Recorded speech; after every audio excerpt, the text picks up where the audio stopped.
Hi, hello and welcome everybody. It is Pohx again. So if you guys were watching the video before this, then you'll know that I was talking about creating a build utilizing Mind Over Matter, excuse me, Mind Over Matter with Eldritch Battery. I wanted to run it without Zealot's Oath, but I could totally grab it, and I wanted to see how that build was going to work out. So here we go. Let's go over... Woo, I don't know what happened there. Let's go over my gear really fast. And let's talk a little bit about my character, talk about what I want to upgrade, and some other stuff. So, this character is level 84 right now. My shield, same shield as before, standard, it's okay, nothing too special. I'd like a much higher ES on it, and I'd like to have a higher life on it. That's really big. That higher life pool is essential for me right now. My weapon, same weapon as my Archer, nothing too special on it. The Lightning Leech is almost mandatory on it, or you can get it like a Doriani's belt, and that will make up for it as well. My helmet's a new one. Again, nothing too crazy. It's got life, it's got dual res, and it's got ES. Ideally, I'd prefer to have a pure ES, like a 300 ES helm with life and a solid resist. My chest piece is Carcass. You don't need to use Carcass, but Carcass works really well for this setup.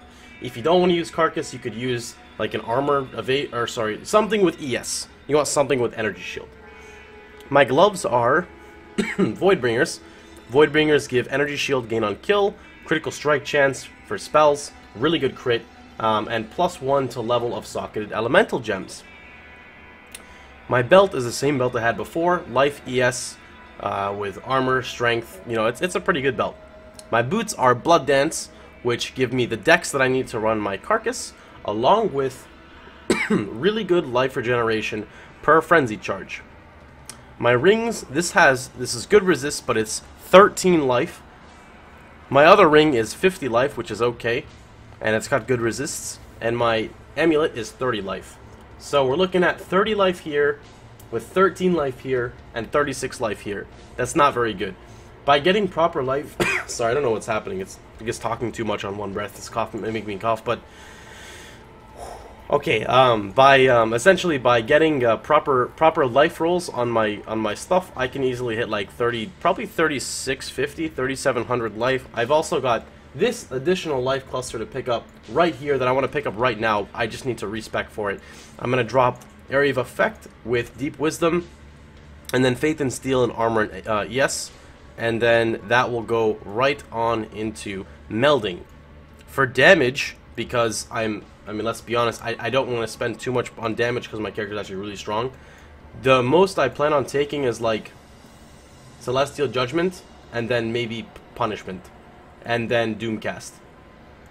Other than that, it's going to be as much survivability as possible, such as like quick recoveries, additional HP. I've got an HP node here. I guess another damage node is like Elemental Dominion. But for the most part, it's defensive from this point on. Now, again, with proper gear, I could see myself hitting 3k ES. 2800, 2600 to 3k ES is very, very, very good for me, because I'm running Mind Over Matter, and I'm running EB. So this is how it works. Eldritch Battery. Energy Shield protects mana instead of life. You can see it here. When hit, 30% of damage taken from mana is taken from mana before life. So it takes my mana. However, Energy Shield protects mana, which means my Energy Shield is actually equivalent to my mana in a sense of utilizing Mind Over Matter. Does that make sense? So the higher ES I have, as long as it's 30% proportional to my life, we're good. So the more life I get, the more ES I can potentially get, and we're good to go. Again, with proper gear itemization and whatnot, I could hit 4k life, and then have like a good, I don't know, I could pump myself to about 6k effective life. Anyway, let's talk about it. I'm running a 4-link now. Ideally, I'd like to move this to a 5-link with my Carcass. I don't know what the 5-link is going to be yet, but we're running Lightning Pen, Echo, Faster Casting, and Shock Nova. Shock Nova is only 17, with Voidbringers it's 18. Ideally, I would like to put my Vol Stormcall with Spell Echo and Lightning Penetration with a second Vol Stormcall right inside here as well. So I'd have two Vol Stormcalls utilizing the +1, which would be really, really, really strong. And again, I do apologize for all the coughing. I don't know what's going on, but it's happening. So, here we go. Auras.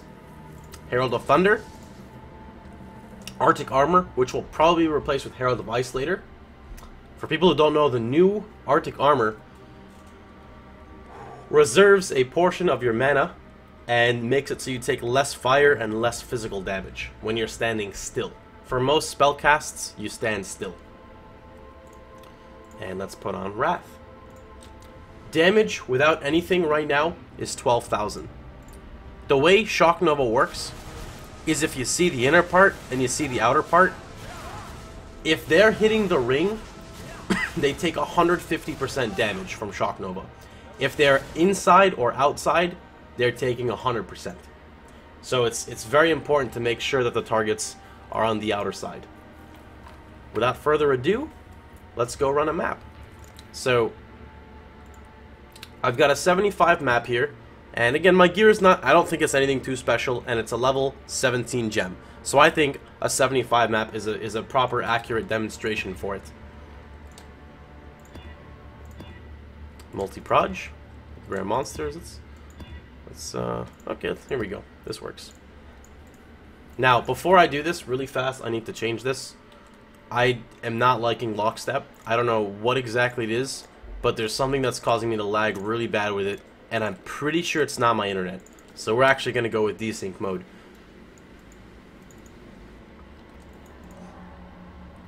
Let's put the auras on. So we're 8.1. With Wrath, we're 9.8. With Herald of Thunder, we are 12k. Whoopsies. Alright. 75 map going in. Here we go, boys. Now, one thing to note is I get 15 energy shield gain on kill from my Voidbringers, and I get 1% life regeneration per frenzy charge, which is 4, plus I get 1% base life regeneration from Sanctity, which puts me at 5% energy shield per second with my charges up. Also, the more ES I have, the more the percent's it's gonna work. Now, I am using 2 Shock Novas. I have a Curse on Hit Shock Nova, which is cursing with Assassin's Mark, and it's cursing with Conductivity as well. I'm able to run Curse Immune maps, because even though I cannot curse, I can still gain Frenzy charges, which is how I sustain my mana. Now, I do have a bit of trouble with single target, and here's why.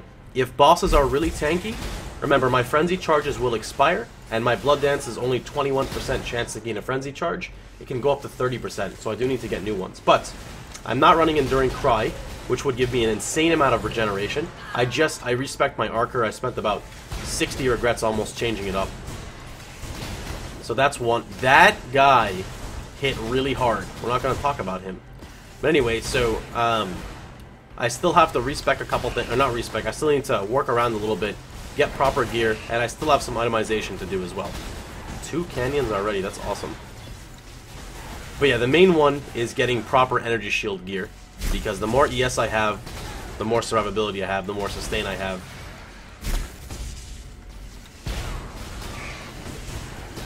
And of course, I'd like to boost the survivability of my character.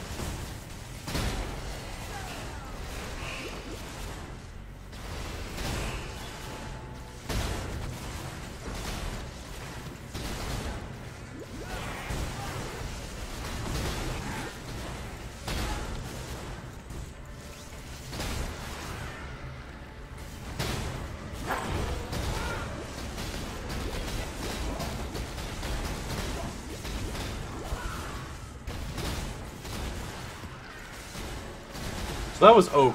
Oak, in my opinion, is quite a tanky boss. So that's why I wanted to pick Dark Forest to show, you know, how much damage it does. And also because you have Devourers implicitly on this map, and it goes to show you that even though mobs are not in the ring, it still deals enough damage. So that's specifically why I wanted to show this map. That's awkward. Thank you for the follow, even though you can't hear me because this is a YouTube recording, Kappa.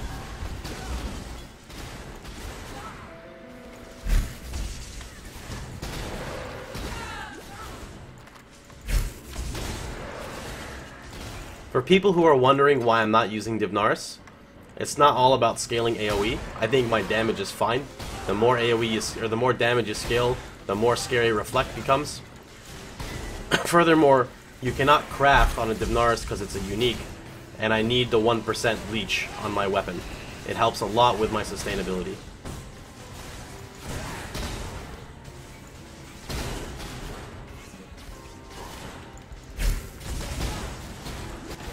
With the addition of Herald of Ice, since this has the 150% multiplier, even though Herald of Ice was nerfed, I'm pretty confident that I'm still going to be able to freeze. Certain things, at least.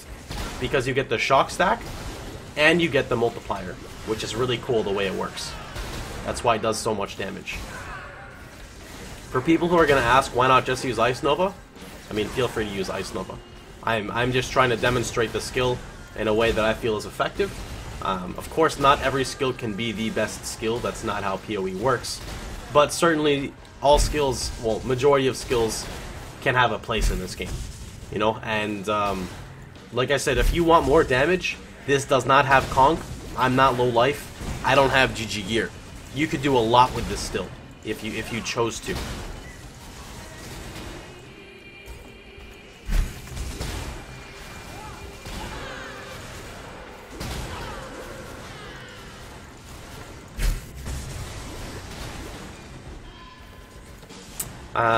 The DPS, I don't know if I went over, it should be like 17k. It's actually 18.2k. Shock Nova is a little bit different than most lightning spells. It actually does not benefit as much as other skills do when it comes to leveling up.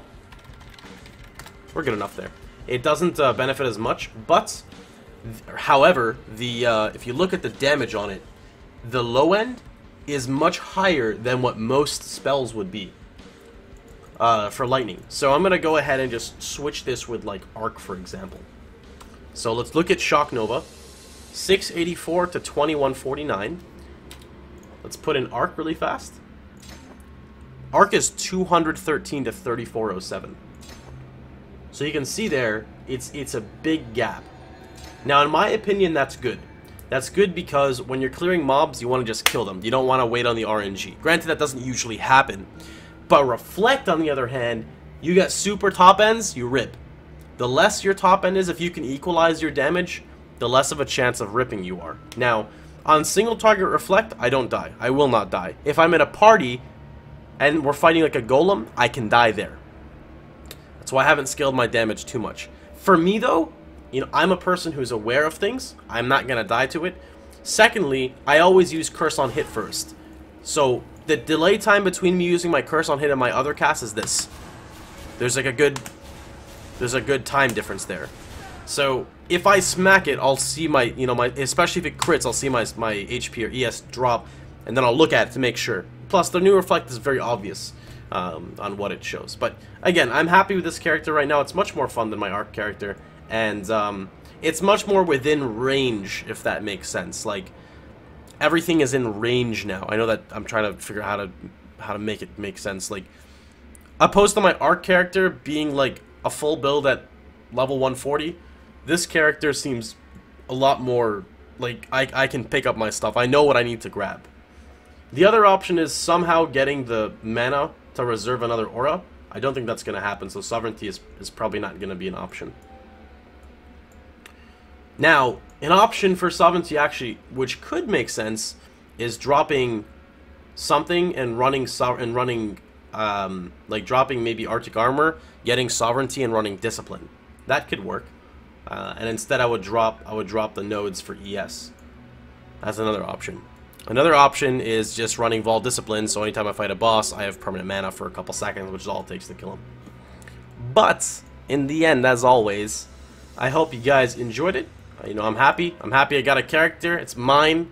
I made it from scratch, and yep. So hope you guys enjoyed it. You know, hopefully maybe you guys can try it out as well and see if it's tailored to your play style.